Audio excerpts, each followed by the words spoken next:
Hi guys, and welcome to the Unquendor Guitars workshop. My name is Daniel and this is another part in the video series where I'm building my Phoenix guitar, a Gibson Firebird inspired guitar build. And yeah, previous episodes we've been working a lot on this neck and on the body, but in this episode I'm going to finish this neck. So without further ado, let's dive straight into the video.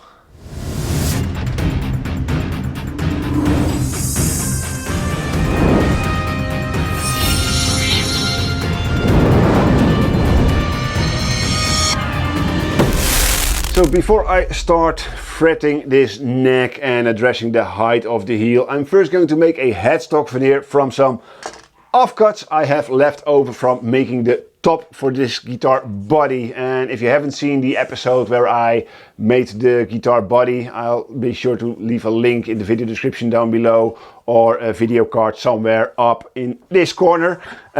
So yeah, some lovely flamed alder I can use for both the headstock veneer and the control cavity cover plates, because the process of making the plates and making the headstock veneer is basically the same. So I only have to set up my bandsaw and my router table once. So I'm going to make headstock veneer and some cover plates from these lovely pieces of flamed alder. So let's try and find a nice piece to use for the headstock veneer. And I really dig this part right here, but I think, yeah, it's just short.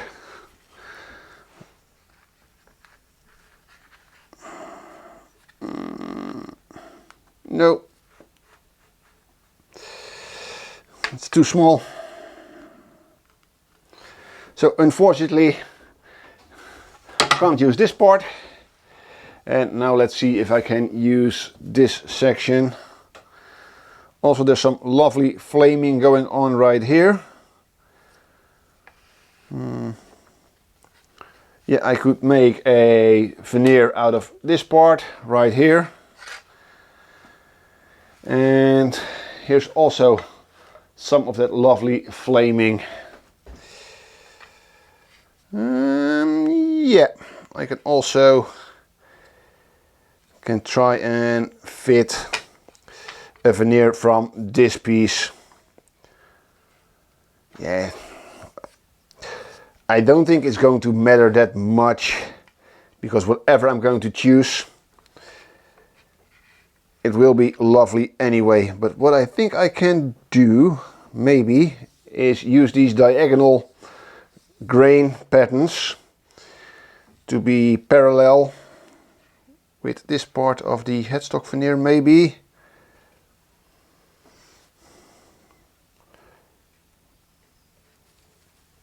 Ooh, it's going to be tight,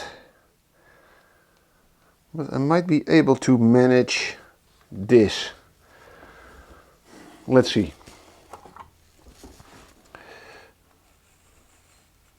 And guys, I'm using the actual headstock instead of my template because the headstock is slightly longer than the veneer, and that's than the template, and that's because the angle it's cut at.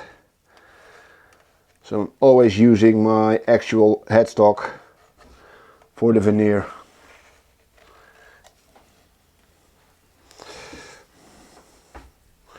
That might be something, because this is where the inlay is going to be.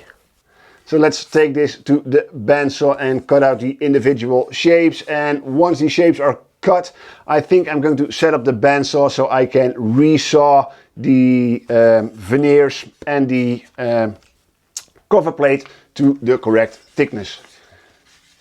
So, and of course, cutting these shapes is pretty straightforward. I have a 6mm blade installed on the bandsaw right now. So it's just a matter of putting on some dust extraction and start cutting these shapes.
So guys, here are our two headstock veneers, and maybe four, depending if I can cut them to thickness later on. And of course the cover plate for the control cavity. And the next thing I'm going to do is stick this template to the cover plate and run it over my router table to trim it flush. And that's something I'm not going to do with the headstock veneers. I really like to trim those flush with the actual headstock once they're glued on. So yeah, I'm first going to route this to the correct size, and then we're going back to the table saw and cut them to thickness. And most likely sand them to the absolute correct thickness on the drum sander. So guys, the template is attached to the piece of alder. And here's my router table with a flush trim bit. And here we go.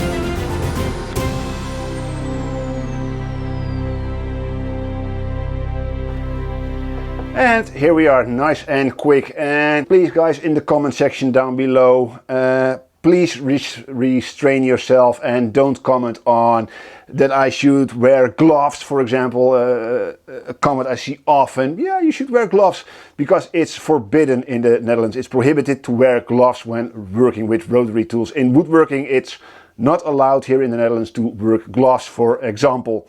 It's very dangerous to wear gloves when working, for example, with a router table.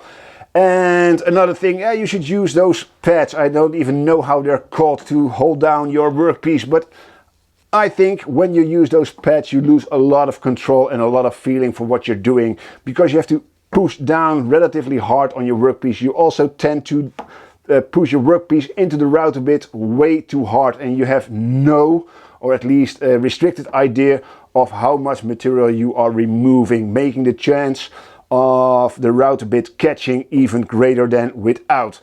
And as you could see, I'm using my fingers in such a way that they're never too close to the router bit, and I always keep in mind where the workpiece is going to go when the router bit might catch, and that my hands are always moving away from the router bit. For example, I'm always moving in this direction. So if the router bit catches, the workpiece will go that way and my fingers will go the other way, never towards the router bit. So please guys, if you can help it, please don't comment on safety issues you might see in my videos. For me personally, whatever you like to do, please do it, but please don't tell me how to do my job, because you can recognize a good woodworker and someone who knows how to work his tools if he still has all his fingers. So guys, and here's our control cover plate, and I'm sorry if I might have offended someone with my latest comment on recognizing a woodworker by counting his fingers. I know, of course, how skilled you are. There is always a chance of accidents, but something I'm really sensitive about is when I do something on camera and I can already see the comments coming in from, you should wear gloves, you should wear hearing protection, where's your dust extraction, you shouldn't use your router table in that way, where's your holding pads, and I'm told to do this. Yeah, something I really don't like, and it's something I don't do in my videos. If I'm correct, I'm never telling people that you should do it the way I do, or you should use my method. I'm only showing how you could do it and what my methods are. And yeah, I don't really like people telling me in the comment section down below how to do my job, especially if it's most likely they have never or rarely used a router table themselves, for example. So yeah, That's why I got a bit fed up of seeing these comments that I should do my job a certain way, and people telling me how to do my job. So enough of me ranting, time to remove the template from the cover plate using, of course, a putty knife. Oh, it came off fairly easy. This one's clean. And remove the tape from the cover plate. Let's go back to the regular video instead of me ranting. I don't rant often, but I can rant if if you allow me. So yeah, control cover plate, and of course the headstock veneers. Let's take them to the bandsaw and try to get them to the correct thickness. I set up the bandsaw with a 20mm resaw blade, and I've set up my fence so it should cut the cover plate and the veneers straight down through the center. And I did some practice cuts, of course, and yeah, the bandsaw should track nicely now. And of course I'm using, yeah, I don't know what it's called, it's from Bow Products, and I'm not affiliated in any way. But I'm using this, and this is a feature I do like to use to help me hold down the thin wood up against the blade. It's a really useful tool when resawing stuff and increases the safety as well. So yeah, there's nothing to it but to, yeah, well, let's first attempt the control cover plate, because I can make many more of those if this fails. I'm pushing this tool up against the wood, so it's nice and secure, and I've set it up very close to the bandsaw. And I have a push stick right here, and let's start cutting the first plate. Let's go.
So the results are in straight from the bandsaw, and I haven't cleaned anything up yet. This is really straight from the bandsaw to the bench, and here are the results. This is our first headstock veneer, and here's the second one, and you can see how clean this bandsaw can cut if you give it time to do so.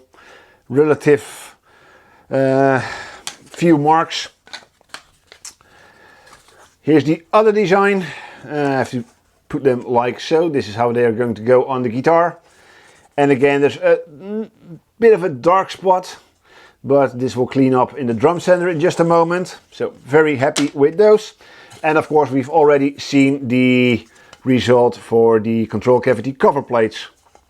Also nice and clean. I'm going to put these aside for now, because those have to be sanded to another thickness than the veneers are. So I'm going to take these over to the drum sander and sand these to the final thickness of about 2mm. I've used my drum sander on various occasions in the last couple of episodes. It's such a versatile tool to have in your shop to sand parts to a real thin thickness, to flatten your fretboard, your body blank, the top for your body, you name it. Everything that needs to be sanded nice and smooth, or needs to be parallel and to a certain thickness, you can use your drum sander for. And I think yeah, it's one of those tools. If you're looking for a tool, I said it in the previous episodes as well. If you're thinking about what tool to get next and you don't have a drum sander but you have the space for it, take a look at it. It's a really useful tool for guitar building especially. Of course, if you don't have a drum sander or can't fit it in your shop and you have a spindle sander, you can use your spindle sander as well with a little trick I used to use of attaching a square fence to my spindle sander and run stock through that. You can look up some of my older videos, and in this series, the video where I shaped the headstock, I used the same trick to sand the headstock to thickness, and you can use that trick if you have a spindle sander to sand down the veneers, for example, or fretboards to a certain thickness. I'm lucky that I could fit and afford a drum sander, so I'm going to use it right now to sand these 4 headstock veneers to approximately 2mm thickness. I'm going to sand them with the rough side up first, so let's run them through the machine.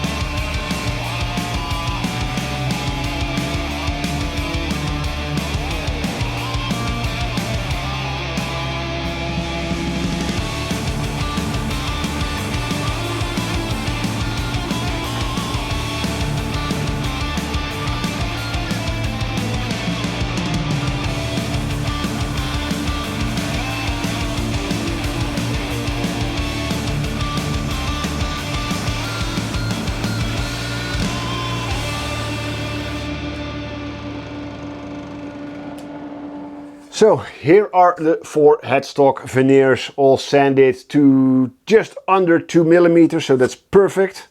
And maybe it still is more of a headstock cap instead of a veneer at 2mm thickness. Who knows? But I think I made a decision on what to use already, and really there isn't much competition. These are great by themselves, but because there's a lot of flaming going on in these 2 veneers, so they're beautiful by themselves, but these 2 are just a bit more interesting, especially because they're going onto the headstock like so. And it's a very close call, but I'm going to go with this one, and I might end up doing a close-up because it's barely visible on camera because of the lighting.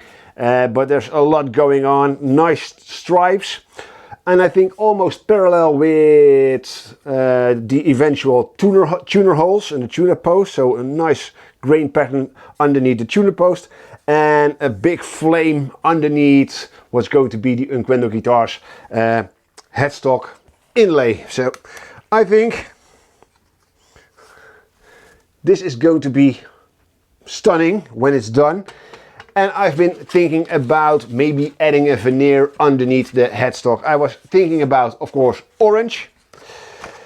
But because there isn't any orange in the neck itself, I think it might look a bit weird. I don't know. I don't think it's a good idea.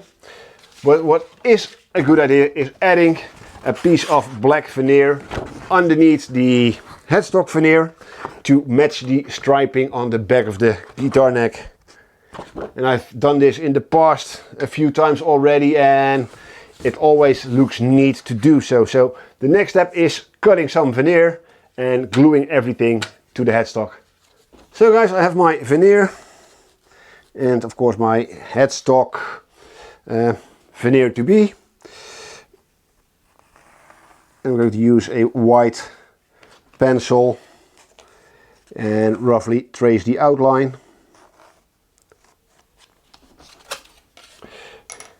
And then I'm going to take a sharp knife, in this case my carver's knife, and I'm going to cut the veneer. And I don't have to be too precise, I don't think, because everything is oversized.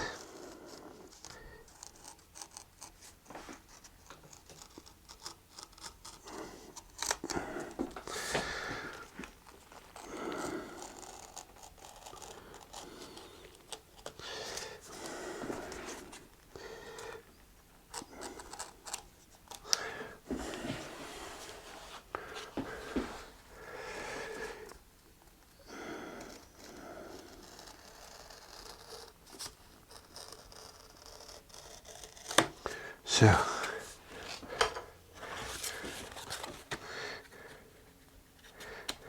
yeah, this fits, and now I can glue this to the headstock.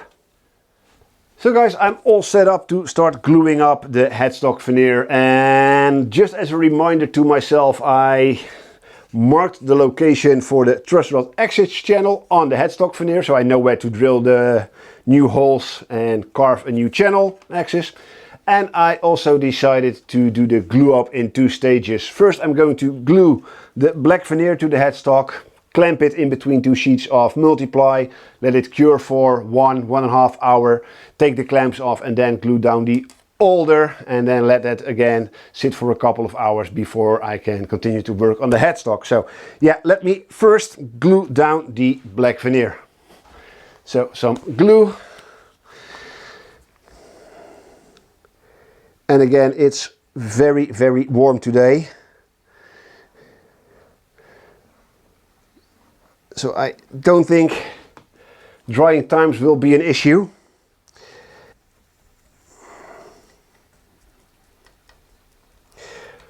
So, and the reason why I'm doing this in a 2-part glue up is because, for one, I'm scared the 2 parts moving and not aligning properly, and it's especially the black veneer, it keeps tearing, so it has a very tight fit. There's not much margin for error, so to prevent misalignment.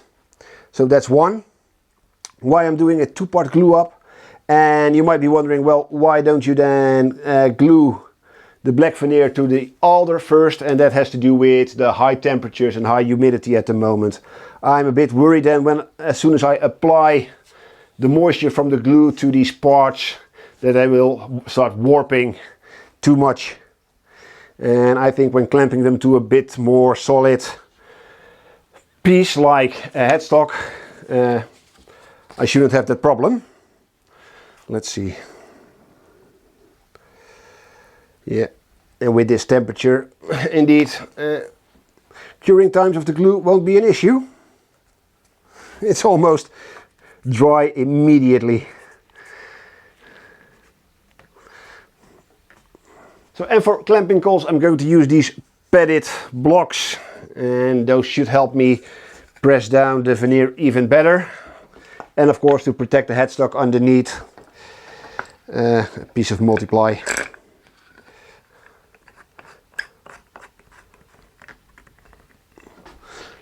Make sure everything is still properly aligned. Seems like it.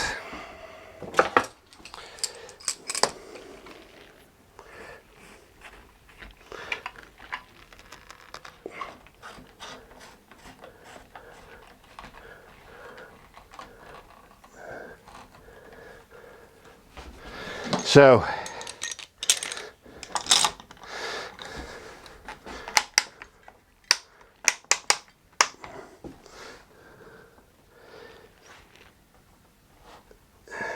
yeah, a healthy amount of squeeze out. So yeah, let this sit for I think 1 hour, and then I'll be back to glue on the second part. So guys, it's been an hour, hour and a half since the last glue up, and yeah, I could safely remove the clamps, and to be honest with you, I was so curious that I got carried away and I trimmed the black veneer flush with the size of the headstock, and this allows me now to place the next veneer, so the flamed alder veneer, perfectly aligned with the headstock. And because there's not much margin for error at the widest point of the headstock, I can now be certain once I glue this on that it covers indeed the entire headstock, and I don't have to do any modifications later on. So I think if I glue it down like so, it should be perfect. So let's apply some glue.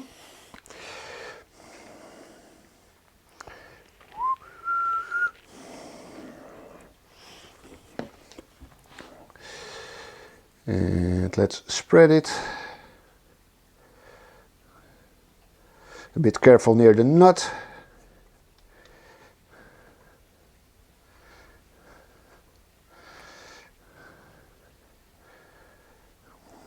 Oh.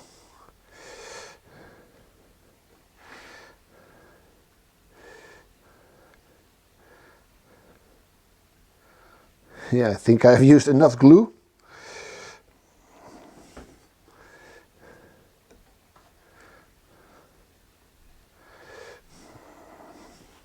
So, something like so. And to help me prevent sliding, there's a little trick I picked up, is use a pinch of table salt. So season your glue, and the salt crystals are thin enough to not hinder your glue, but they're coarse enough to act as an abrasive, so to say. So they keep, look at this, they keep your part from sliding, but will dissolve into the glue and won't hinder the quality of the glue in any way, as long as you don't overdo it. So make sure these are clamped down perfect. Where did I... Ah, right here. My clamping coils. And again, I'm using padded clamping coils because they spread the pressure of the clamps evenly, and they also conform a bit around the edges, especially with the thin black veneer. They make sure it's pushed down onto the edges very well.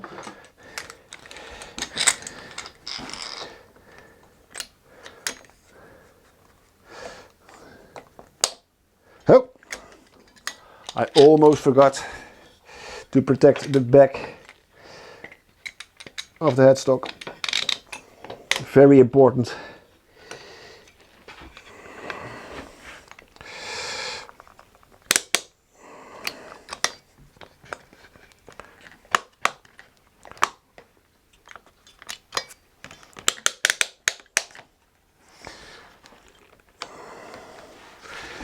So there's one.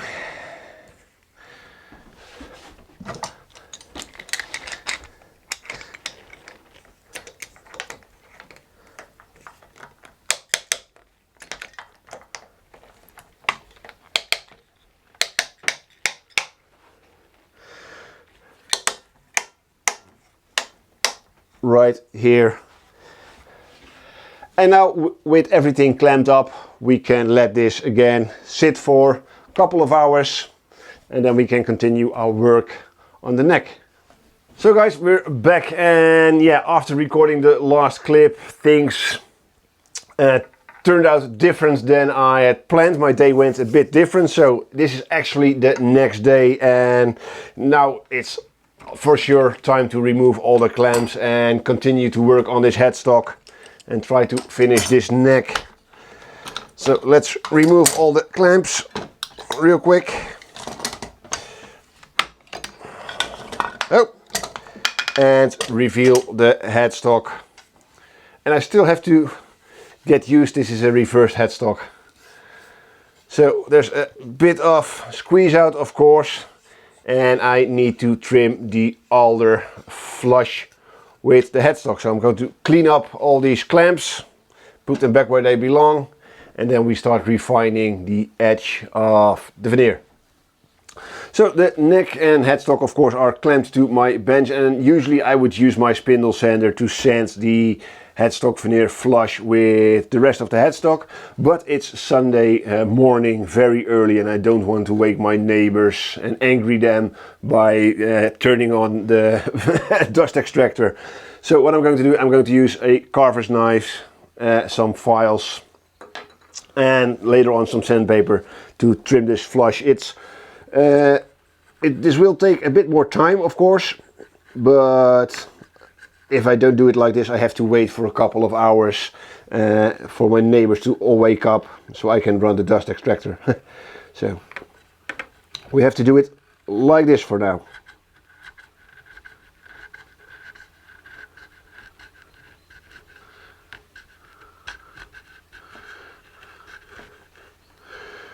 Right, don't go against the grain.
So yeah, let me finish this off camera and I'll be right back when it's time to cut the slot for the nut and drill the tuner holes. So the headstock veneer is now trimmed flush with the headstock, and it took some time, but I'm very pleased with the end result. The first thing I'm going to do right now is cut the nut slot, and of course I'm using a GrafTech nut on this guitar. It's my nut material of choice. I use on all my guitars the Tusk XL from GrafTech. I put the nut flush against the fretboard. And this is always a bit tricky. And then I'm going to use a marking knife and mark the back of the nut.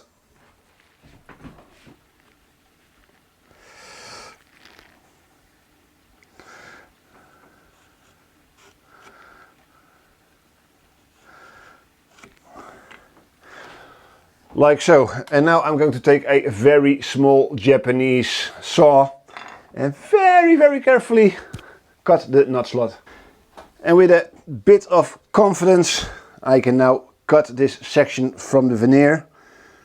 And this is a bit tricky because I have to cut straight down, so not perpendicular to the headstock veneer but to the fretboard.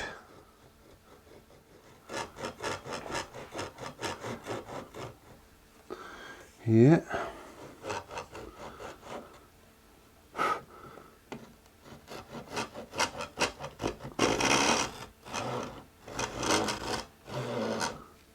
So as soon as I have a start,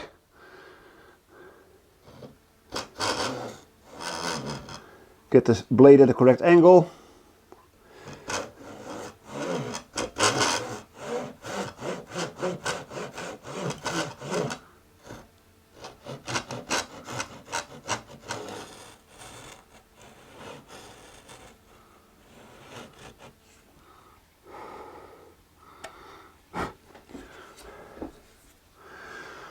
Yeah, and then find a small chisel to remove this part.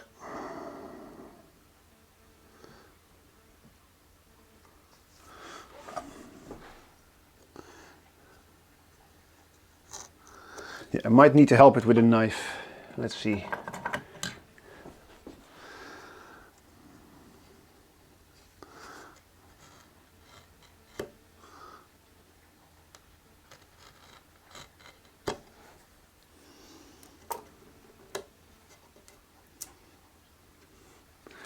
Here we go.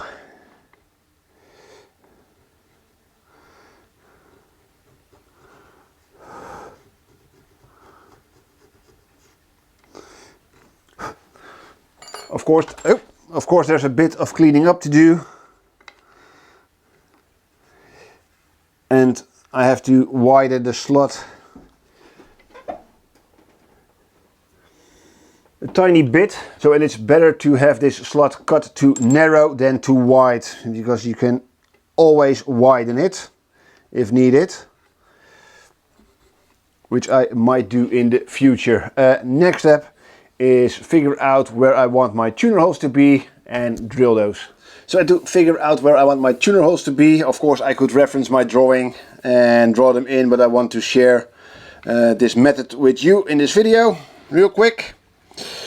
So I'm taking the nut and I'm putting it upside down, and with the nut upside down I'm using my pencil and I mark all the string positions on the edge of the headstock veneer.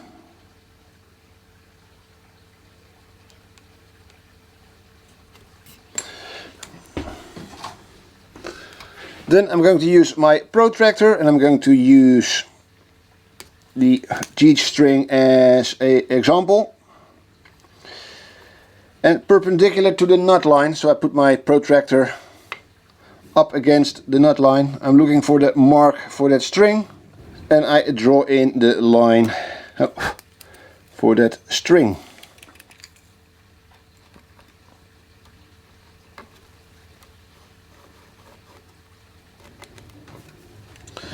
and of course elongate it.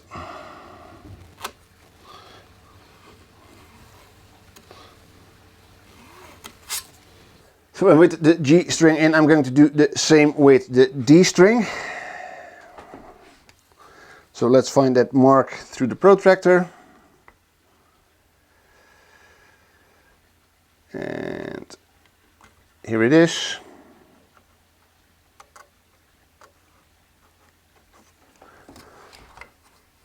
Draw in the line for that string.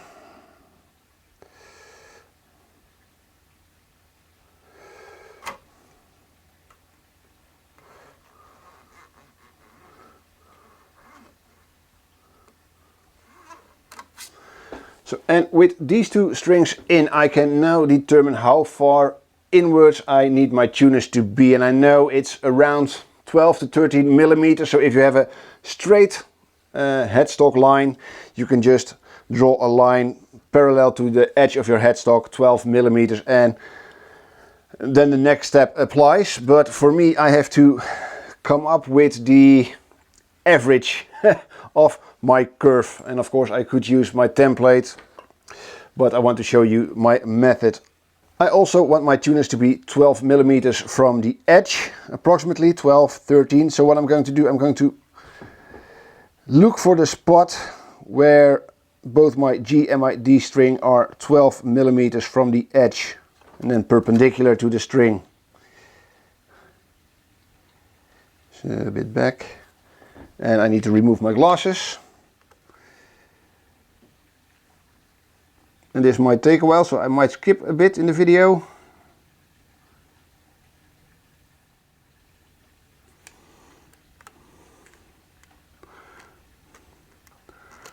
So this is one 12 millimeter mark, and the other one should be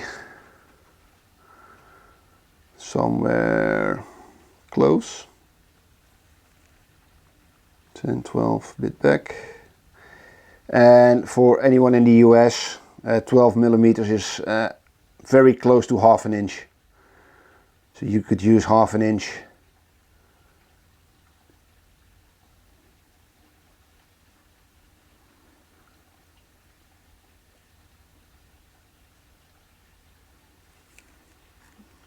Yeah.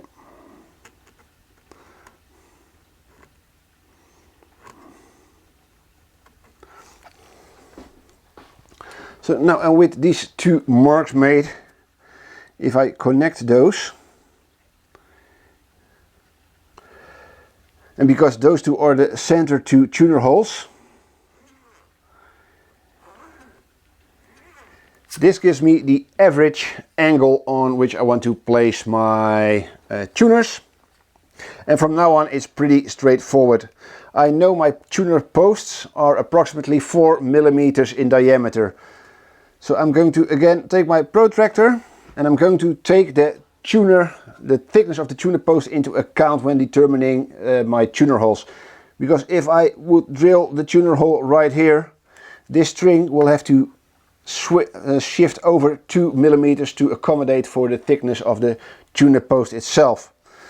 So to take that into account, again, perpendicular now to the line where the tuners are going to sit, I'm going to shift this over until my 2 millimeter mark is on my string. And now this is where my tuner for the G string needs to go. So yeah, and you could do this for every string, so draw all the strings in and until they reach the line we just drawn in, and then take that 2 millimeter diameter into account. But what I like to do is I like to take my compass, and now that I have this measurement, so this dimension, I can just copy this.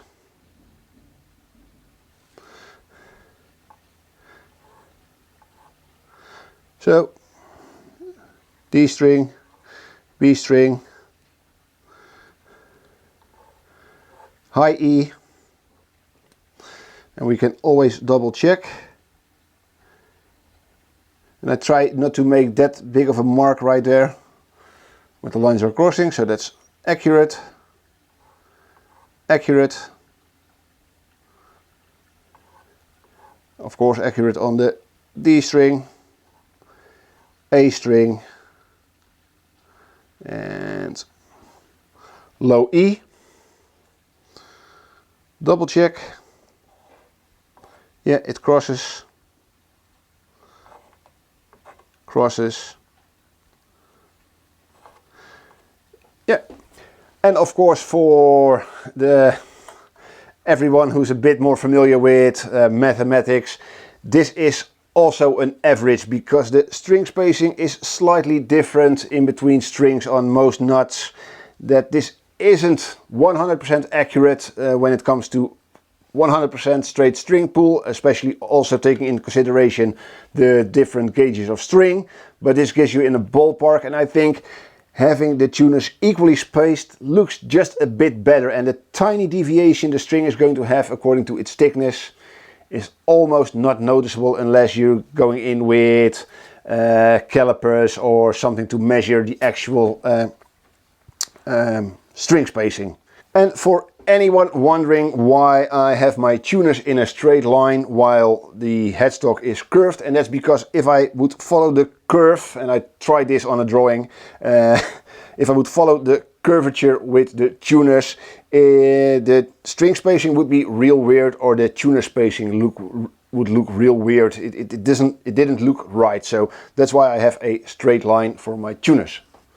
I think this is a very good and quick method to get both equal tuner spacing and near perfect straight string pull. So yeah, I'm going to mark these with an awl, and I see you guys at the pilot drill to drill those 10mm holes for the tuners. So guys, I'm set up at the pilot drill. I have a dedicated 10mm drill bit to drill tuner holes, so it stays nice and sharp. Nice thing about this pilot drill is I can have a clamp to help me balance the neck and support it on a filler block underneath, and this is a nice flat filler block, and that should also help me prevent tear out at the back. So yeah, all ready to go. Start drilling.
And here we have it, all the tuner holes drilled and no tear out. So guys, all the tuner holes are in and no tear out, and they're looking great, so I'm again pretty pleased. And there's one other trick I want to share with you to really clean up the tuner holes, and that is sanding the edges. And you could use a countersink bit, but there's always a chance of tear out. And I came across another tip trick, and I don't know where, I don't know from who, but I'm very grateful for this trick, and that's using a grinding stone. You have these sets with all kinds of grinding stones, and this is a round one.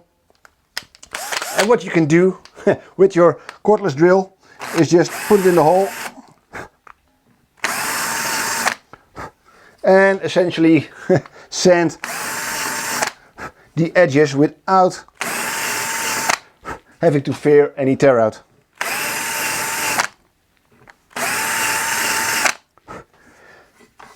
And you could do this with everything you've drilled. Screw holes, holes for your controls, of course tuner pack holes. And this is a difference in a handmade instrument, high quality instrument, and something out of a factory. A factory doesn't take time to do this.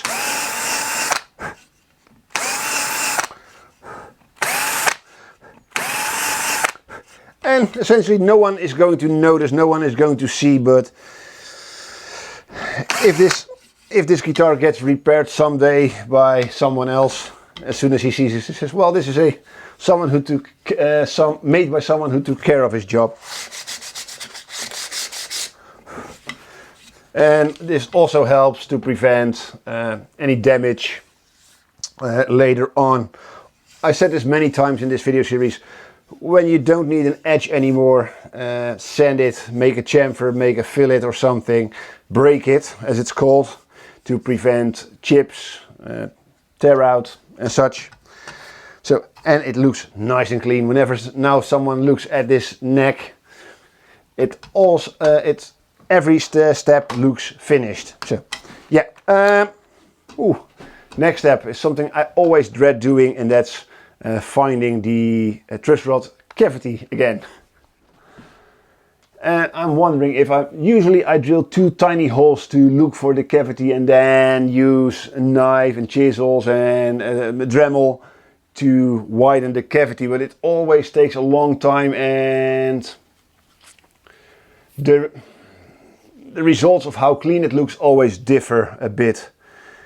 And I wonder if I'm brave enough to just take my measurements, trust on my measurements, and just take a 8mm drill bit and drill those 2 holes, and then use a chisel or a small knife to carve the pocket. I think I'm going to take a leap of faith. Yeah, I've marked the center line right here. I can still see it.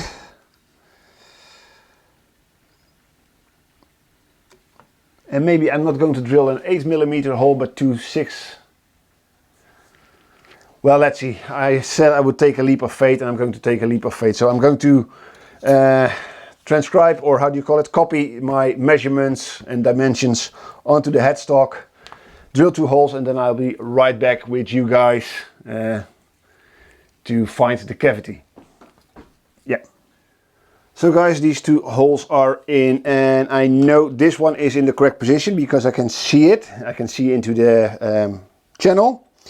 For this one I'm not too sure because this was at the very end. But let's see. The only thing now left to do is connect these 2, and I'm going to use a scribe or a marking knife.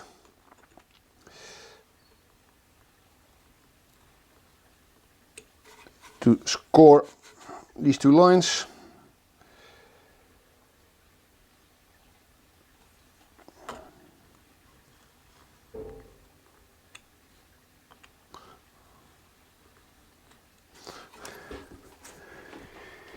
Here we go, and let's see what the best way forward would be to remove this. I think maybe keep scribing that line.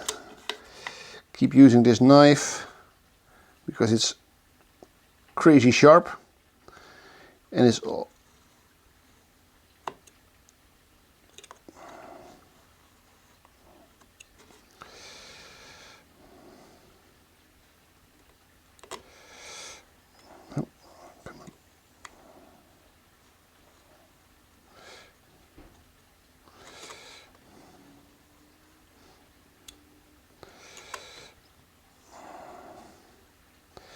you know, I think I can use a scalpel blade now.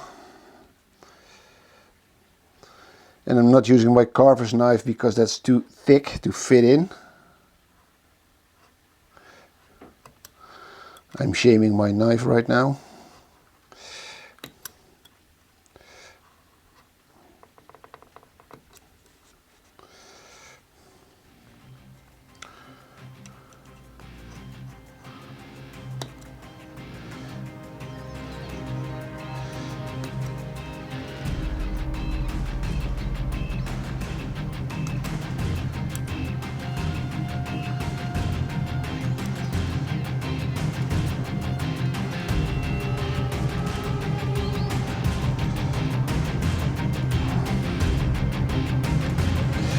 Yeah, I think I'm there. One more pass. Yeah.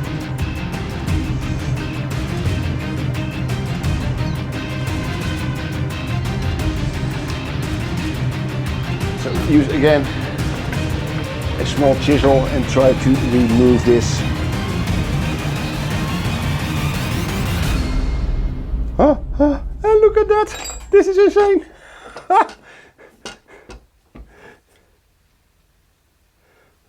Perfect! It usually takes me at least an hour to do so because I never trust myself on the actual position of the channel.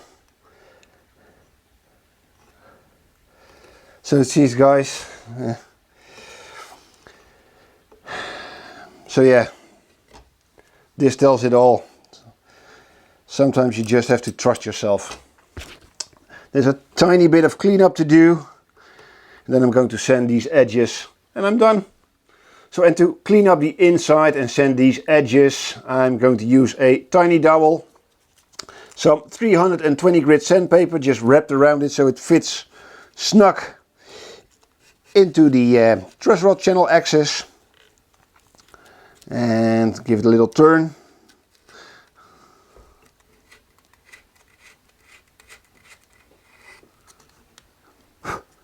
And I think that's it.